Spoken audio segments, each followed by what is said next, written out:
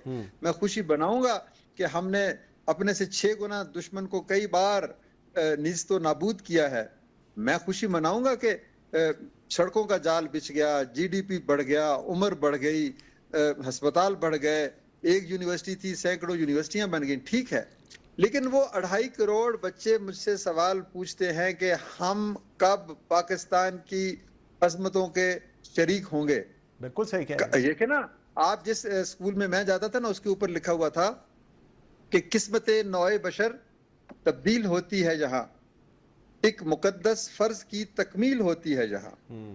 اب وہ 2.5 کروڑ بچے کیا پڑھیں گے بالکل صحیح جب وہ اسکول کا دروازہ ہی عبور نہیں کرتے. تو یہ ہے میری سوچ کہ خوشی کا دن ہے، لیکن بہرحال یہ خوشی ایک ذمہ داری کا احساس دیتی ہے کہ قائد اعظم نے یہ نہیں سوچا تھا. بالکل صحیح. آپ نے اخوت فاؤنڈیشن کے ذریعے لاکھوں لوگوں کو بلا سود قرض دیا، تعلیم، صحت، روزگار کے مواقع فراہم کیے. اب ڈاکٹر صاحب سوال یہ ہے کہ کیا آپ سمجھتے ہیں کہ غربت صرف معاشی مسئلہ ہے یا یہ تعلیم، انصاف اور مواقع کی کمی جس کا بھی آپ ذکر کر رہے ہیں سے بھی جڑی ہوئی ایک اہم ایشو ہے؟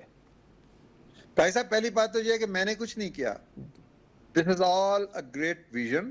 اور پیپل آف پاکستان، ہماری تو جیب خالی تھی، انہوں نے لاکھوں روپے ہمیں دیے تو ہم آگے قرضے کی صورت میں لوگوں کو دیے. تو credit must go to the people of Pakistan جن کے اندر درد مندی ہے، جو بڑے خواب دیکھتے ہیں، جو پاکستان کو پاکستان بنانا چاہتے ہیں. پہلی چیز.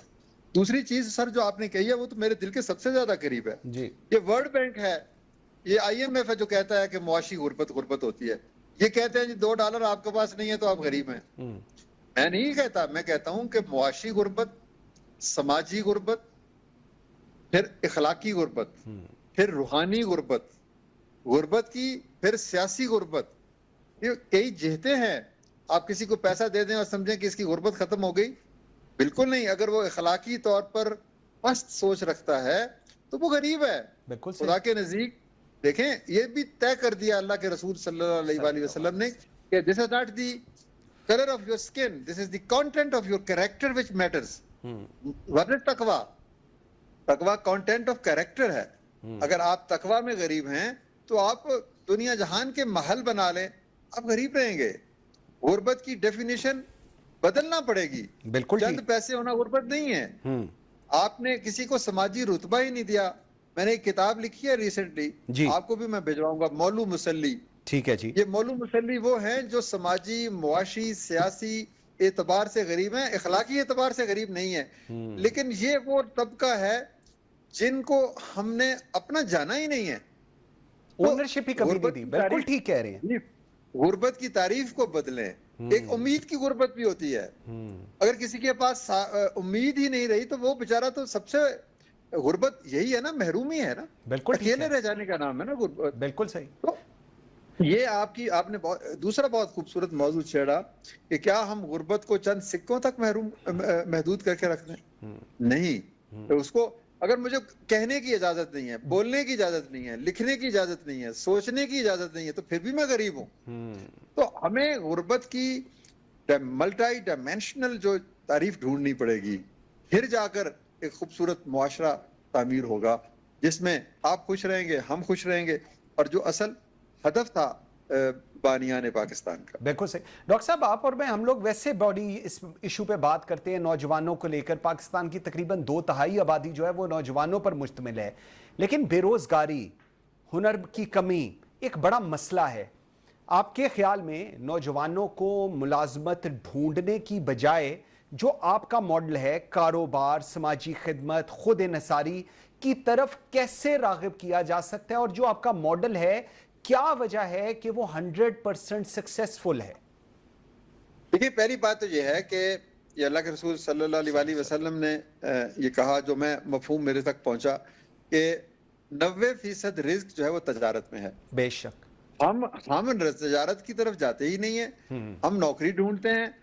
ہم تو ایک محفوظ پناہ گاہ کی تلاش میں ہیں کہ ہر مہینے مجھے اتنے پیسے مل جائیں میں خوش ہوں. بھائی کچھ تو یہ آپ یقین رکھیں کہ جو آپ کا رزق ہے وہ خدا نے دینا ہے, کو ہاتھ پاؤں مارو. What is entrepreneurship? What is business?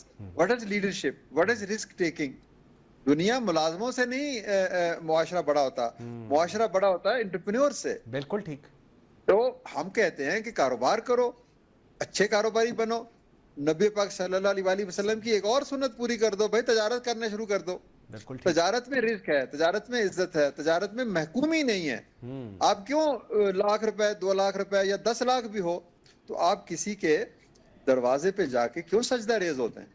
بالکل ٹھیک. اپنی دنیا آپ پیدا کر اگر زندوں میں ہے تو اپنی دنیا خود بنائیں. میں کہتا ہوں کہ پاکستان میں غربت کے خاتمے کے 2 طریقے ہیں. ایک ہے میکرو اکنامک, کہ آپ حکمت عملی ایسی بنائیں, پالیسیز ایسی بنائیں, اور بڑے بڑے جو فیصلے ہوتے ہیں ٹیکسیشن کے اور کمیونیکیشن آپ بنا رہے ہیں, سڑکیں بنا رہے ہیں, ملیں بنا رہے ہیں, ایگریکلچر ہے, لائف سٹاک ہے, امپورٹ ہے, ایکسپورٹ ہے, بہت ساری چیزیں. یہ میکرو لیول کی سوچنے کی باتیں. نمبر 2, ایک مائکرو سطح پہ بھی غربت ختم کرنے کے لیے ہمیں سوچنا پڑے گا. اور مائکرو سطح پہ 2 چیزیں, صرف اور صرف 2 چیز. یا کسی کو ہنر دے دو وہ پیسے کما لے گا, یا کسی کو پیسہ دے دو وہ کاروبار کر لے گا. بالکل ٹھیک. بالکل آپ ہنر بنائیں, ہنر مند بنائیں. ہمیں ایم اے پی ایچ ڈی کی ضرورت نہیں ہے. جو وہ کر سکتے ہیں انٹلیکچولی اس قابل ہیں وہ ایم اے پی ایچ ڈی ضرور کریں. لیکن ایک عام بچہ جو ہے اس کو بس معاشرے کے زور پر کہ ماں باپ کہتے ہیں نہیں جی انہیں تو ایم بی اے کروانا ہے, وہ کرنا نہیں چاہتا, تو اس کو الیکٹریشین کیوں نہیں بناتے, پلمبر کیوں نہیں بناتے, ووڈ ورک میں کیوں. دنیا بھر میں 60 to 70% لوگ 10 سال کی تعلیم کے بعد یونیورسٹی میں نہیں جاتے. بالکل ٹھیک. یونیورسٹی میں امریکہ میں ہر بچہ تو نہیں ہارورڈ میں جاتا. ہارورڈ میں تو پاکستان سے اور دنیا سے لوگ جاتے ہیں اپنا پیسہ خرچ کرنے کے لیے. بالکل ٹھیک ہے. لیکن یہ ہمیں روزگار کے ادارے بنانے پڑیں گے, اسکل انہینسمنٹ کے, اور ساتھ ان کو فائنینشیل انکلوژن دینا پڑے گی. بالکل صحیح. آپ نے ہمیشہ عزت نفس کے ساتھ مدد کرنے کی بات کی ہے, جو کہ میرے خیال میں بیس لائن ہے آپ کی. موجودہ جو معاشی حالات میں خیرات کی اگر میں بات کروں, زکوٰۃ کی بات کروں, سماجی خدمت کو کس طرح ایک پائیدار معاشی ماڈل میں تبدیل کیا جا سکتا ہے تاکہ لوگ مستقل طور پر اپنے پاؤں پر کھڑے ہو سکیں؟ قائد صاحب دیکھیں, زکوٰۃ دینی چاہیے, چیریٹی دینی چاہیے, لیکن ان لوگوں کو جو کما نہیں سکتے. کسی بیوہ کو دیں, کسی بوڑھے کو دیں, کسی یتیم بچے کو دیں. یہ ہے چیریٹی, یہ ہے صدقہ, یہ ہے خیرات, یہ ہے زکوٰۃ. اب جو بندہ ہٹا کٹا ہے, کام کر سکتا ہے, اور وہ سڑک پہ کھڑے ہو کے ہاتھ پھیلا رہا ہے, اس کو کون دے گا زکوٰۃ؟ کیوں دیں اس کو زکوٰۃ؟ بالکل صحیح. آپ جو ایبل باڈیڈ لوگ ہیں, جو کام کر سکتے ہیں, جو محنت کر سکتے ہیں, ان سے محنت کروائیں. اس میں اس کو کام پہ لگانا پڑے گا. یا وہ کہتا ہے جی میں کچھ نہیں کر سکتا, تو اسے کہے آؤ 20,000 کی تم میں ریڈی خرید کے دیتا ہوں, 10,000 کا پھل دیتا ہوں, شام کو اسی چوک پہ جہاں پہ تم پیسے مانگ رہے ہو تو شام کو 2,000 روپے کما کے جاؤ گے. بالکل صحیح. تو بات یہ ہے کہ زکوٰۃ ایک لازمی امر ہے ہمارے دین کا, ہماری ویلیوز کا. لیکن یہ زکوٰۃ اس کے لیے جو بینائی سے محروم ہے, جو چل نہیں سکتا, جو کاروبار نہیں کر سکتا. یہ 5 سے 7%, 10% آپ کہہ لیں جی لوگ ہوں گے, بلکہ اس سے بہت کم ہے. ان کے لیے زکوٰۃ کا نظام, بیت المال کا نظام, ان کے لیے یہ چیزیں بنی ہیں. تو باقی اس 10% سے اوپر جو 25, 30, 40% لوگ ہیں, ہم ان کو کیوں بھکاری بنا رہے ہیں؟ بہت امپورٹنٹ پوائنٹ. ان کی عزت نفس کو کیوں ہم تازیانے لگا رہے ہیں؟ بالکل صحیح. بغیر عزت کے کون زندہ رہ سکتا ہے؟ انسان اور جانور میں فرق یہ ہے کہ انسان عزت نفس کا اور نازک احساسات کا حامل ہے. بالکل ٹھیک. تو آپ ان لوگوں کو جو 30-40% ہیں, کام کر سکتے ہیں, ان کا پول بننا چاہیے. ان کے لیے روزگار کے طریقے, سکل انہینسمنٹ ہے, مائکرو فائنانس ہے. سکل انہانس لے لیں گے تو ملک سے باہر چلے جائیں گے, ملک کے اندر قائم کریں گے. آپ دیکھیں نا, دنیا میں سب سے زیادہ نرسنگ کا شعبہ ہے. اتنے ذہین پاکستانی ہیں. آپ جگہ جگہ پر ڈسٹرکٹ ہیڈ کوارٹر ہسپتالوں میں ڈبل کریں ٹرپل کریں, ایمرجنسی نافذ کریں کہ ہم نے 10 لاکھ نرسیں پیدا کرنی. وہ مرد بھی ہو سکتے ہیں, عورتیں بھی ہو سکتی ہیں. پھر آپ کہیں جی ہم نے, اب یورپ میں پتہ کیا مسئلہ ہے, جاپان میں کیا مسئلہ, لوگ بوڑھے ہو گئے ہیں اور بوڑھوں کو سنبھالنے کے لیے کوئی اولاد بھی نہیں ہے, پیسہ ان کے پاس ہے. وہ کہتے ہیں کہ ایسے لوگ, ایسے ایکسپرٹس, ایسے اسکل والے لوگ آئیں جو بوڑھے لوگوں کو سنبھالنے کا ہنر جانتے ہوں. بالکل صحیح. وہ آپ ہزاروں نہیں, لاکھوں نہیں, جتنے بھی چاہیں آپ جاپان میں بھیجیں, آپ یورپ میں بھیجیں, ایکسپرٹس ہوں گے تو اس چیز کو مینج بھی کر لیں گے. بالکل ٹھیک. اور دنیا کی سب سے بڑی انڈسٹری آئی ٹی نہیں ہے. آپ تو لوگ کہتے ہیں جی آئی ٹی میں سب سے زیادہ روزگار ہے. دنیا کی سب سے بڑی انڈسٹری ہاسپٹیلٹی اینڈ ٹورزم ہے. ٹورزم ہے, بالکل ٹھیک ہے. آپ ہاسپٹیلٹی میں سکھائیں, آپ کو ان کو شیف بنا دے بھائی, آپ ان کو یہ ہوٹل مینجمنٹ کے کورسز کروا دیں, دنیا بھر میں ان کو موقع ملے گا. بالکل ٹھیک. تو یہ چیزیں ہمیں ریسرچ کرنی چاہیے کہ ہماری اسٹرینتھ کیا ہے. اچھا ڈاکٹر صاحب ایک اور چیز, ٹھیک, ایک اور چیز ذرا فرمائیے گا. معاشرے کے اندر ہم نے دیکھا ہے بڑھتی ہوئی تقسیم ہے, عدم برداشت ہے, مایوسی کا ماحول ہے. اخوت نے محبت, اعتماد, خدمت خلق کا پیغام دیا. آپ کے نزدیک یہ اقدار قومی یکجہتی کو مضبوط بنانے میں کس حد تک کردار ادا کر سکتی ہے؟ سر یہی تو کردار ادا کریں گی. ایمان, احسان, اخلاص, انفاق, یہ 4 صورات ہیں, ہماری یونیورسٹی کا موٹو ہے. اگر کوئی شخص مایوس ہے نا تو اسے آپ میرے پاس بھیج دیں, میں اسے یونیورسٹی لے جاؤں گا, میں اسے ان 40 لاکھ خاندانوں سے ملاؤں گا جنہوں نے 10, 20, 50 ہزار لاکھ روپے لے کے زندگی بنائی. اگر وہ ہنستا مسکراتا ہوا نہ جائے تو آپ مجھے پکڑ لیں. بالکل صحیح. مایوسی سر جو ہے, آپ 24 گھنٹے کمرے میں بند رہیں یا ان لوگوں کی محفل میں بیٹھیں جو خود مایوس ہیں تو آپ مایوس ہو جائیں گے. بالکل ٹھیک کہہ رہے ہیں. آپ فیس بک پہ وہ چیزیں دیکھیں جو آپ کو مایوسی دیتی ہیں اور جس کے نیچے لکھا ہوا ہوتا ہے ایز ریسیوڈ. بھائی کسی جگہ پر ہنگامہ ہو گیا, گاڑی ہو گئی تباہ, لڑائی جھگڑا ہو گیا, پتہ نہیں وہ سچ ہے یا جھوٹ ہے یا کب کا ہے, نیچے لکھ دیتے ہیں ایز ریسیوڈ. اور لوگ کہتے ہیں او جی دنیا میں تو آگ لگی ہوئی ہے, دنیا میں تو بربادی ہو گئی ہے, یہ تو برباد ہو گیا ملک, یہاں پر تو عزت ہی نہیں ہے.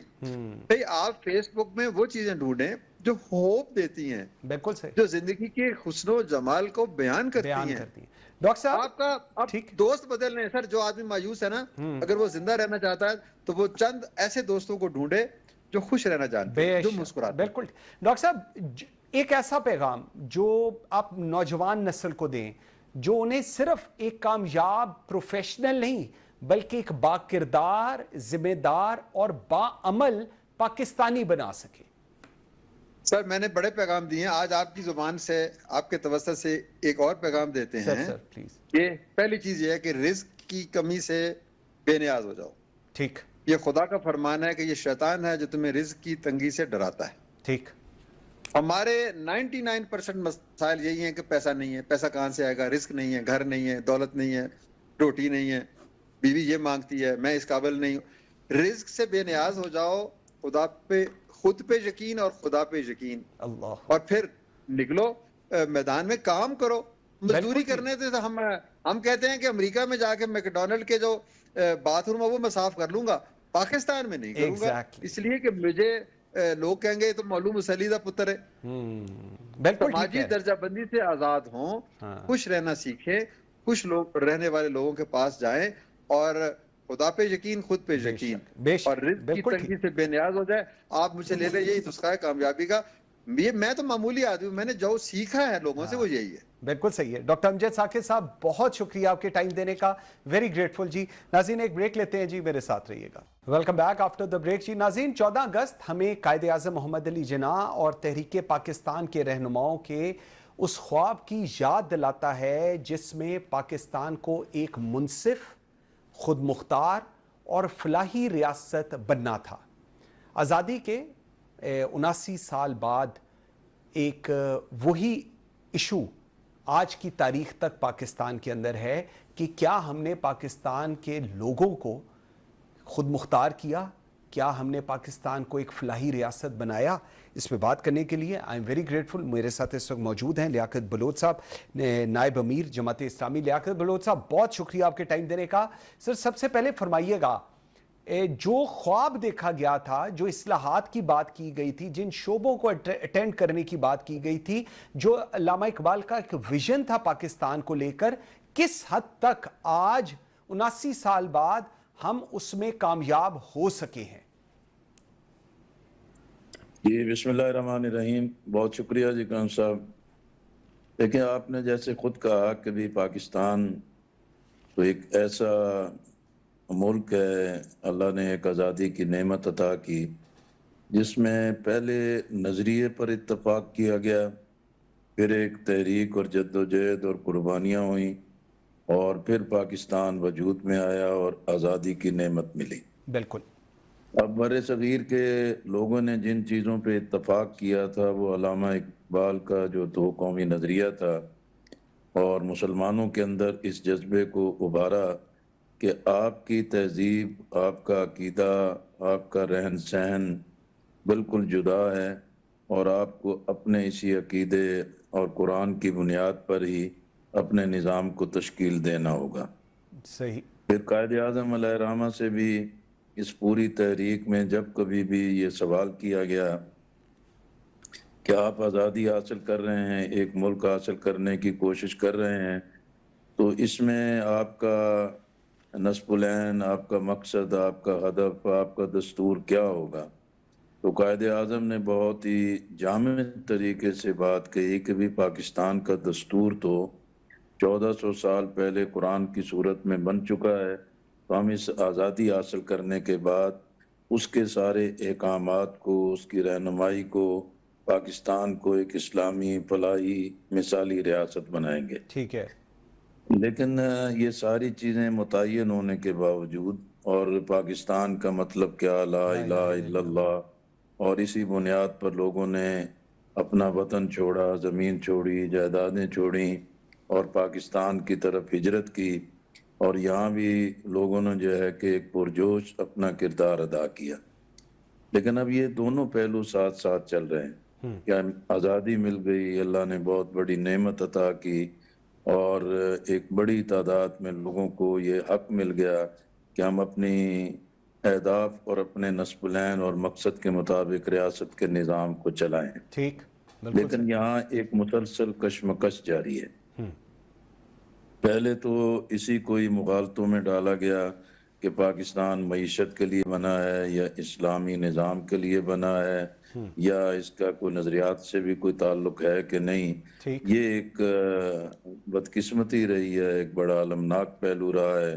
ایک سوچے سمجھے منصوبے کے ساتھ جس بنیاد پر پوری ملت میں ایک وحدت تھی، اس کو کمزور کیا گیا، اور اسی کا نتیجہ ہے کہ بھی قوم بکھری ہے، شرازہ بکھرا ہے، تعصبات آئے ہیں، علاقائیت آئی ہے، لسانیت آئی ہے، اور اس سے بڑا المناک پہلو یہ ہے کہ مذہبی محاذ پر بھی ایک فرقہ وارانہ شدت نے جو ہے اس پورے نصب العین اور مقصد کو گہنایا ہے۔ بالکل ٹھیک ہے۔ لیکن اس سب کچھ کے باوجود بھی بالآخر 1973 میں بہت ساری غلطیوں کے بعد قومی قیادت نے اتفاق کر لیا کہ اب ہم اس دستور پر متفق ہیں، اور کم و بیش پاکستان کی تمام جماعتوں، تمام لیڈرز نے، ذوالفقار علی بھٹو مرحوم وزیر اعظم تھے، 1973 کے دستور پہ اتفاق کر لیا، جس میں ریاست کا مذہب اسلام ہے، قرآن و سنت کی بالادستی ہے، ہماری پارلیمنٹ جو ہے کہ وہ یورپ کی طرح مادر پدر آزاد نہیں، اس کی قانون سازی وہ قرآن و سنت کی پابند ہے، پھر وسائل کی تقسیم ہے، صوبوں کے حقوق ہیں، انتظامیہ اور عدلیہ کی جو علیحدگی ہے، یہ تمام چیزیں موجود ہیں۔ لیکن اب اس میں جو سیاستدان ہیں، سیاسی جماعتیں ہیں، جو جمہوریت کے دعوے دار ہیں، جن کی پاپولیرٹی بھی مختلف مراحل پہ مختلف شخصیات کی ہوتی رہی ہے، انہوں نے خود بھی اس نظریے اور آئین کی پابندی نہیں کی۔ پھر جو ریاست کے مقتدر طبقے ہیں، انہوں نے بھی حقیقت میں عوام کے ساتھ بھی، ملک کے ساتھ بھی، اور آئین کے ساتھ بھی ایک بہت ہی سنگین مذاق کیا ہے، جس کی وجہ سے آج ہم کئی مشکلات سے دو چار ہیں۔ بالکل صحیح۔ لیکن بلوچ صاحب، ہم نے دیکھا کہ جماعت اسلامی طویل عرصے سے احتساب کی آپ لوگ بات کرتے ہیں، آپ شفاف طرز حکمرانی کی بات کرتے ہیں، کرپشن کے خاتمے کی بات کرتے ہیں. آپ کے خیال میں پاکستان میں ادارہ جاتی اصلاحات جس کا بھی آپ ذکر بھی کر رہے تھے اور قانون کی یکساں عملداری کو یقینی بنانے کے لیے کن بنیادی تبدیلیوں کی ضرورت ہے جو آج آزادی سے لے کر آج تک ہم نہیں کر سکے, جس کی وجہ سے اس صورتحال میں ہے پاکستان؟ دیکھیں قائد صاحب, یہ جو گزشتہ ہفتہ 10 دن میں پھر ایک نیا ابھار آیا ہے جی کہ یہ نظام ناکام ہو گیا ہے, نظام بہت سیدھا ہو گیا ہے اور یہ نظام نہیں چل سکتا, اور دنیا بھر میں جو ایک اویکننگ ہے, اپرائزنگ ہے, اس کا بھی ایک خوف اور ڈر دلایا گیا ہے. لیکن یہ بات وہی لوگ کر رہے ہیں کہ جنہوں نے اس نظام کی تباہی میں ایک پورا کردار ادا کیا ہے, ٹھیک ہے, اور عوام کو ان کے بنیادی حقوق سے محروم رکھا ہے. اور اب جب انہیں اپنی شامت نظر آ رہی ہے, اپنا انجام نظر آ رہا ہے, تو وہ ایک نئے طرز میں جو ہے لوگوں پر ایک خوف مسلط کرنا چاہتے ہیں. اور یہ پاکستان کی تاریخ ہے کہ ہر 10-15 سال کے بعد ایک عوام میں شعور پیدا ہوتا ہے, انگڑائی پیدا ہوتی ہے, وہ حالات کو تبدیل دیکھنا چاہتے ہیں اور آزمودہ لوگوں سے چھٹکارا حاصل کرنا چاہتے ہیں.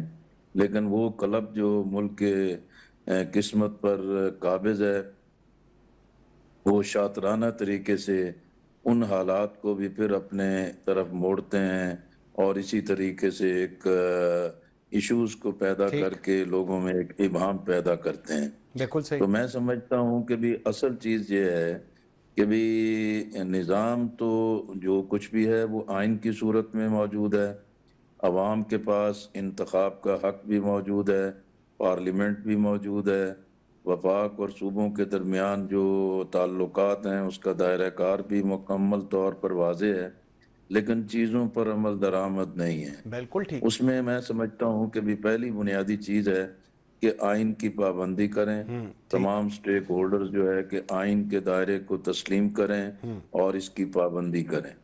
اور دوسرا اہم ترین پہلو یہ ہے کہ پاکستان میں قیادت اور نظام کی تبدیلی کے لیے پائیدار راستہ, محفوظ راستہ وہ انتخاب ہے, بالکل ٹھیک, اور انتخاب بھی شفاف ہو, غیر جانبدارانہ ہو.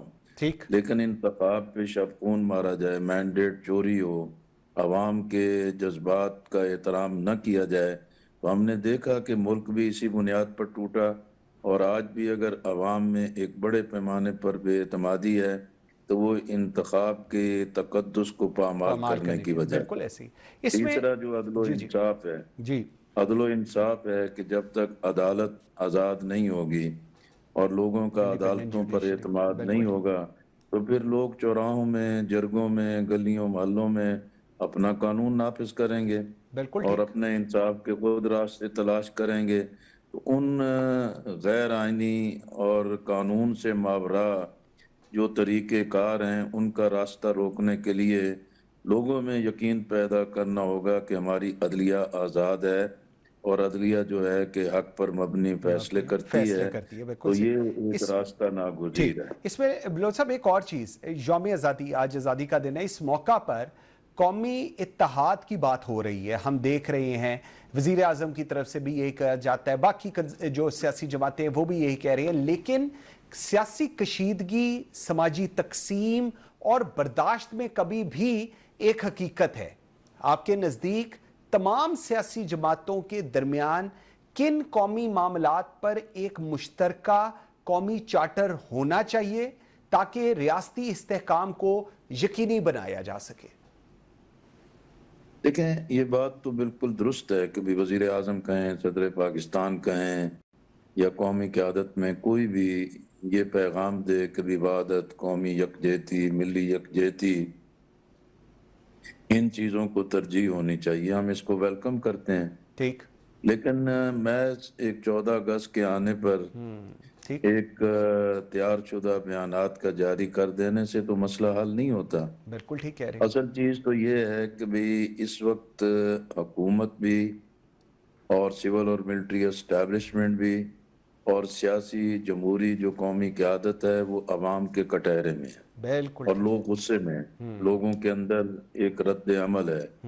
اور وہ کہیں BLA کی صورت میں نکلتا ہے، کہیں TTP کی صورت میں نکلتا ہے، اور ان سارے چیزوں کو پاکستان کی جو دشمن قوتیں ہیں وہ ایک ٹول کی صورت میں استعمال کر رہی ہیں۔ بالکل ٹھیک۔ اب ان ساری چیزوں کے سدباب کے لیے پہلی ضرورت یہ ہے کہ ہماری قومی ترجیحات کا تعین ہونا چاہیے، نیشنل پرائورٹیز کا تعین ہونا کہ وہ چاہیے، ہیں کیا۔ بالکل ٹھیک۔ اور دوسرا اس میں یہ ہے کہ بھئی جو پولیٹیکل ایک کرائسس ہے، سیاسی بحران ہے، کہ یہ قومی ڈائلاگ کے ذریعے حل ہو سکتا ہے، ضد نہیں ہونی چاہیے، ہٹ درمی نہیں ہونی چاہیے، کٹی نہیں ہونی چاہیے کہ نہیں بھی ہم ایک دوسرے کے ساتھ بات نہیں کر سکتے۔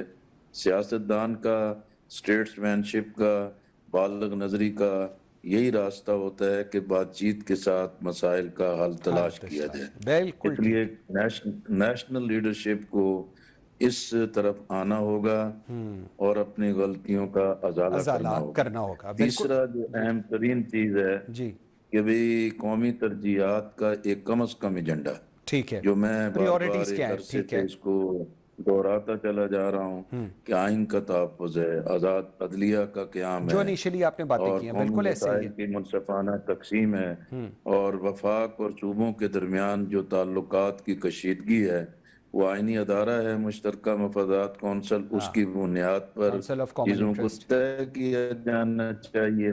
پھر جو صوبے اپنا حق ملکیت مانگتے ہیں، ٹھیک ہے، ایک آئین بھی واضح ہے، لیکن جہاں سے معدنیات ہیں، جہاں سے یہ وسائل پیدا ہو رہے ہیں، ان سے بھی چیزوں کو آگے لے کر چلنا چاہیے، تسلیم کیا جائے، اور آپ طاقت سے، زبردستی سے، اور آپ جتھے بنا کے آپ یہ سمجھیں کہ لوگوں کی زمینیں ہتھیا لی جائیں اور ان کو ان کا حق نہ دیا جائے، صوبوں کے اوپر ایک پریشر پیدا کر دیا جائے، اور یہ فارم 47 کی اگر حکومتیں موجود ہیں ان کی کمزوری کا فائدہ اٹھا کے آج لمحہ موجود میں آپ طاقت سے چیزوں کو اچیو بھی کر لیں، لیکن وہ زہر جو عوام کے اندر پھیلتا چلا جائے گا اس کا بعد میں ازالہ ممکن نہیں ہوگا۔ بالکل ٹھیک ہے، اس لیے ان بنیادی چیزوں کو پیش نظر رکھنا چاہیے اور اس کو اٹینڈ کرنے کی ضرورت ہے۔ لیاقت بلوچ صاحب، تھینک یو ویری مچ، بہت شکریہ آپ کے ٹائم دینے کا۔ ناظرین بریک لیتے ہیں جی، بریک سے واپس آئیں گے تو ایئر مارشل سعید محمد خان میرے ساتھ ہوں گے چھوٹی سی بریک کے بعد۔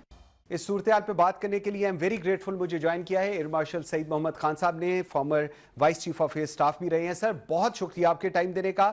جزا فرمائیے گا، پاکستان ایئر فورس نے محدود وسائل کے باوجود پیشہ ورانہ صلاحیت، تربیت اور جدید ٹیکنالوجی کے ذریعے عالمی سطح پر اپنی شناخت بنائی۔ آپ کے خیال میں اس کامیابی کا سب سے اہم ریزن آپ کیا سمجھتے ہیں؟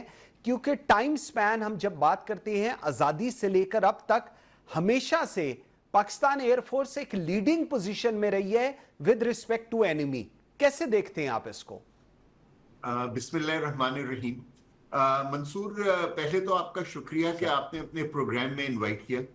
دیکھیے، جو واحد وجہ ہے جو میں سمجھتا ہوں کہ پاکستان ایئر فورس نے ہمیشہ اپنے ہر مقصد میں کامیابی حاصل کی ہے تو وہ رحمت خدا بندی ہے۔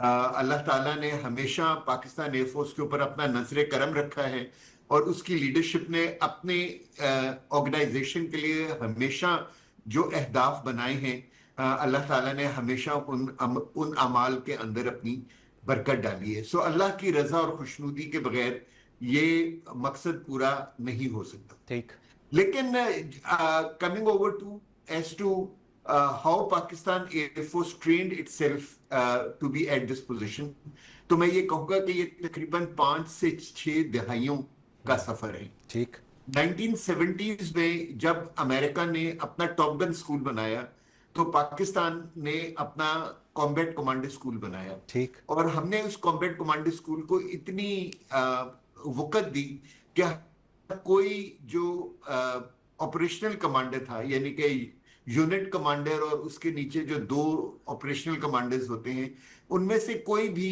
اس اسکول کا گریجویٹ ہوئے بغیر نہیں ہو سکتا تھا، جس کا مطلب یہ تھا کہ پاکستان ایئر فورس نے اپنے محدود وسائل کو سامنے رکھتے ہوئے بہترین ٹریننگ کے اوپر اپنی توجہ مرکوز کی۔ بے شک کہ ہمارے پاس وہ اتنے اچھے جہاز نہیں تھے جتنے ہمارے اینیمی کے پاس تھے، یہ ہم نے ان جہازوں کو اس طرح استعمال کیا کہ جنگ کا فیصلہ ہمیشہ پاکستان کی فیور میں ہوا۔ ٹھیک،